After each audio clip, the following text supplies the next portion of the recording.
जय गुरुदेव।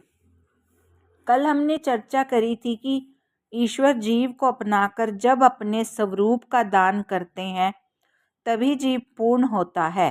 बिना ईश्वर के सारा संसार अपूर्ण है, जीव भी अपूर्ण है, अतः उसे शांति नहीं है। नारायण ही पूर्ण है। सच्ची शांति नारायण के चरणों में है। नर नारायण का अंश है, अतः नर को नारायण में ही समा जाना चाहिए। श्री नारायण की पहचान कराने वाला और श्री नारायण में लीन होने का साधन यह श्री भागवत शास्त्र है। जीव नारायण का अंश है, इसे तो उसी में मिल जाना है। इसके लिए शास्त्रों ने अनेक उपाय कहे हैं। कर्म मार्ग, ज्ञान मार्ग, भक्ति मार्ग। उपनिषद से ईश्वर का अपरोक्ष साक्षात्कार होता है, परंतु श्री व्यास जी ने विचार किया कि उपनिषदों की भाषा गूढ़ है, सामान्य मनुष्य से समझ नहीं सकेंगे। उपनिषदों का ज्ञान तो दिव्य है, इसलिए ज्ञान मार्ग से जीव ईश्वर के पास जा सके यह असंभव है, क्योंकि कलयुग के विलासी लोग दिव्य ज्ञान का अनुभव नहीं कर सकेंगे, कारण मनुष्यों के जीवन अति विलासी हैं। अति वैराग्य के बिना ज्ञान मार्ग में सफलता नहीं मिलती।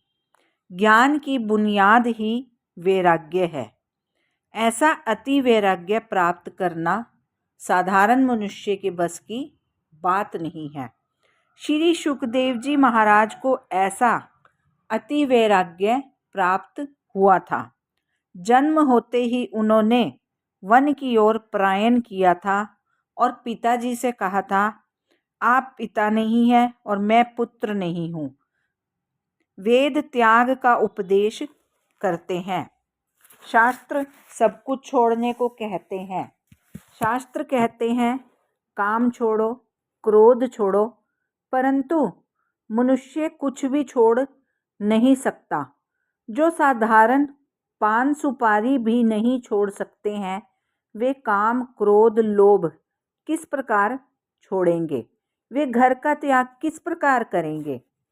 सर्वसाधारण मनुष्य को तो कुछ नहीं करना है और वह कुछ छोड़ भी नहीं सकता, परंतु वेदांत शास्त्र तो कहता है कि सब कुछ छोड़कर सर्वस्व का त्याग करके ईश्वर के पीछे पड़ोगे तभी तुम ईश्वर को पहचान सकोगे, उनसे मिल सकोगे। सर्व का त्याग, सर्वस्व का त्याग तो साधारण मनुष्य के लिए सुलभ नहीं है। जय श्री गोविंद। शेष चर्चा कल। अगर आपको मेरा चैनल अच्छा लग रहा है तो लाइक और सब्सक्राइब अवश्य करिए और अपने कमेंट्स अवश्य भेजिए। आपके कमेंट हमारे लिए बहुत आवश्यक है, इससे हमें अपने को सुधारने का अवसर मिलता है। जय श्री राधे।